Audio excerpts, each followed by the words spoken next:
night before I was supposed to get engaged to Leo, my best friend Chloe and I were tangled in my duvet, whispering secrets like we had since we were kids. That's when she told me hers. A secret that cracked my world open. She was 4 weeks pregnant. The father was a man she'd never introduced me to. Chloe's face was a mess of conflict in the dim lamplight. Ava, she whispered, her voice tight. What do I do? Do I choose the baby's father, or do I choose the London job? The promotion to the London office was the culmination of 5 years of brutal, relentless work, but I could see it in her eyes. She couldn't bear to let go of this man. My answer was instant. A gut reaction. Go to London. A career is a hell of a lot more reliable than a man. With tears shimmering in her eyes, she pulled out her phone and typed out a 5,000-word farewell manifesto to him. Later that night, I found that same manifesto on Leo's phone. Leo was in the shower, and his phone wouldn't stop buzzing on the nightstand. I figured it was just colleagues. Early congratulations on the engagement. I picked it up. Pinned to the top of his messages was a name. Chloe. My Chloe. The girl I'd shared everything with for 26 years, since we were toddlers running naked through sprinklers. 10 minutes ago, we were hugging in my bed. What could she possibly have to say to Leo that required 5 consecutive messages? Leo, you and Ava are getting engaged tomorrow. I guess this is where it ends for us. Hearts. As long as you're happy, what do my tears matter? I'll be there tomorrow to watch your sacred moment, and then I'm heading to the London office. Goodbye. Hearts. I read the messages again and again. It was her, no doubt. The little tilde she always used. The heart emoji at the end of every serious thought. My hand shook. The phone suddenly heavy. A roaring filled my ears, drowning out the sound of the shower. I couldn't connect the 2 images in my head. Leo, the man who adored me, and Chloe, my soulmate, my sister. So the baby Chloe was carrying, it was Leo's. A crushing weight settled on my chest. Hot tears stinging my eyes. The bathroom door clicked open. I shoved the phone back onto the nightstand. My movements jerky and unnatural. Leo smiled, his hair damp, his face warm and open. Have a good chat with Chloe? I bet you two have enough to talk about for 3 days and 3 nights, with you changing your status on her. The words were a stone in my throat. I couldn't force the accusation out. He plugged in the hairdryer. So, my beautiful fiancé-to-be, are you still willing to do the honors tonight? Usually, I loved drying his hair. It was our ritual. But the thought of his hands, of their shared intimacy, sent a wave of nausea through me. My throat's a little scratchy, I managed, my voice raspy. I think I'm just going to sleep, if that's okay. He was all concern, scooping me up in his arms and carrying me to the bedroom. He tucked me in before glancing at his phone. I watched as his posture stiffened, the muscles in his neck cording. Babe, I'm just gonna run out and grab some gum, he said, his voice strained. The moment the door closed, I was out of bed, pulling on a pair of sneakers, my heart pounding as I followed him out into the night. My desperate, silent prayers went unanswered. Down the block, under the weak glow of a streetlight, I saw them. The world tilted on its axis as Leo pulled Chloe into his arms. I bit down on my knuckles, the only thing stopping a scream from tearing out of my throat. Leo's large hand rested gently on Chloe's stomach, his voice trembling even from a distance. Why didn't you tell me? It's my baby too. And what good would that do? Chloe's voice was thick with tears. There's no future for us. Tomorrow, you're promising your life to Ava.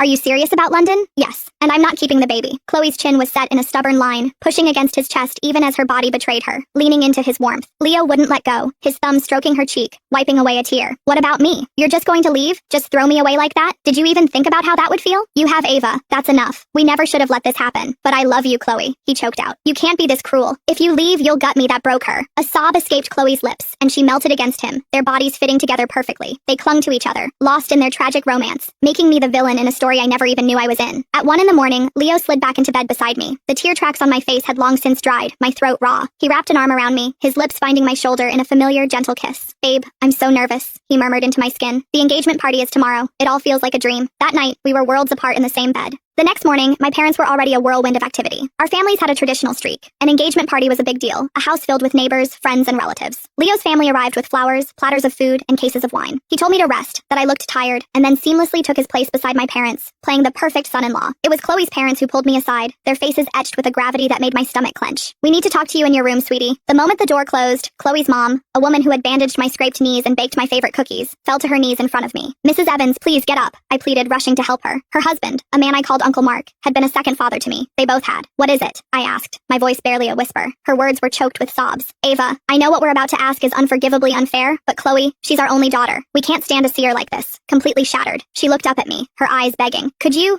find it in your heart to step aside? To let her and Leo be together? I stumbled back, the room seeming to shrink around me. I couldn't draw a full breath. Uncle Mark spoke, his voice heavy with regret. Chloe was wrong. We know that. But you can't plan who you fall in love with. She's stubborn, and now with the baby, we're terrified she's going to do something reckless. A cold dread spread through me. My face felt like a mask. So, you've known? You've known about them this whole time? Growing up with my parents working long hours, I basically lived at their house. They treated me like a second daughter. Every gift they bought for Chloe, they bought one for me too. Our friendship was a 26-year-old monument, something I thought was indestructible. And I was the only one who didn't know it was built on a lie. Mrs. Evans clutched my hand. Blame me, Ava. Ava, don't blame Chloe. You know how much she truly loves you, how much she treasures your friendship. She squeezed my hand tighter. If she knew you broke up with Leo to make way for her, the guilt would destroy her. Please, for my sake, don't let her know we told you. Just let it be your decision. Please? I stared at her, my mind numb, before slowly pulling my hand from her grasp. Okay, I heard myself say. I'll do it. She burst into tears of relief, whispering, I'm sorry. I'm so sorry, over and over. When I walked out of the room, I saw Chloe and Leo standing at opposite ends of the living room. She was laughing, playing a game with the neighborhood kids, handing out cupcakes I had baked. These are from the beautiful bride-to-be, Ava.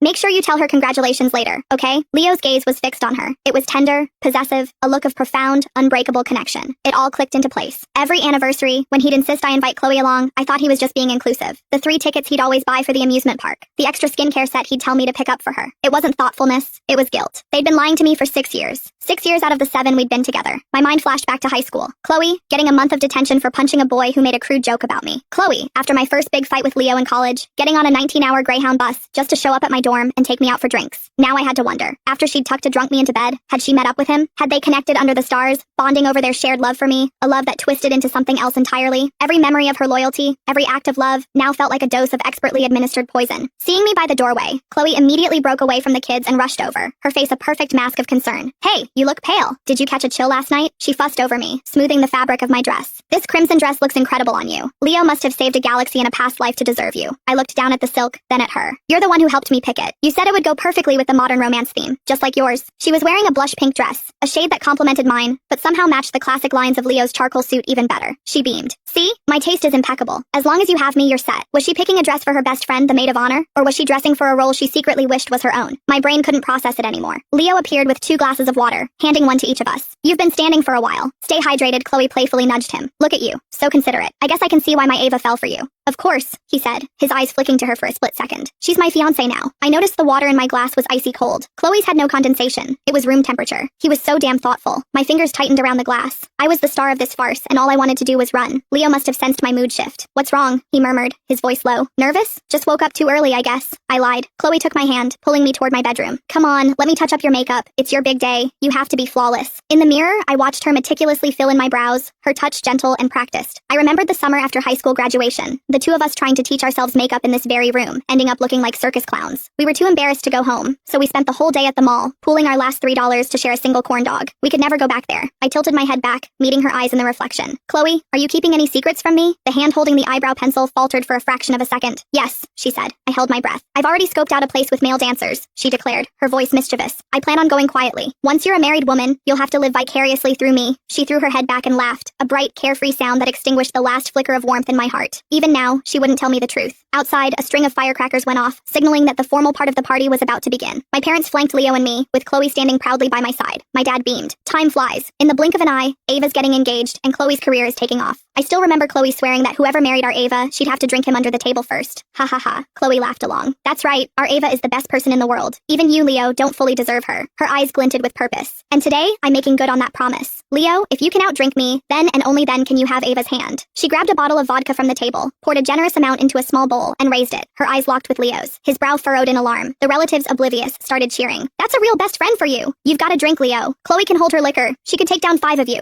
That's what you get for stealing her best friend. I glanced at her parents. Their eyes were glistening with tears, pained by their daughter's desperate, bravado-fueled performance. I'll go first, she announced, bringing the bowl to her lips. In the second before the vodka touched her mouth, I snatched it from her hand and downed the entire thing in one go. The fiery liquid scorched my throat. A stunned silence fell over the room. Leo's hand, which had been reaching out to stop Chloe, froze in midair. He knew. He knew she couldn't drink, not with a baby inside her. A wave of relief washed over his face. He turned to me, his voice soft with concern. Ava, why would you drink so much? He then looked at Chloe. Chloe, maybe you should sit this one out. You don't want to miss the main course. She grabbed my arm. Babe, I can handle it. Don't underestimate me, I couldn't pretend anymore. Making an excuse, I fled to the bathroom. In the bathroom, I forced my fingers down my throat, heaving until nothing but bitter bile came up. I splashed my face with cold water, took a deep breath, and decided it was time. I would go out there and call the whole thing off. But when I opened the door, the living room was nearly empty. Only my parents sat on the sofa, their faces grim. A sense of foreboding washed over me.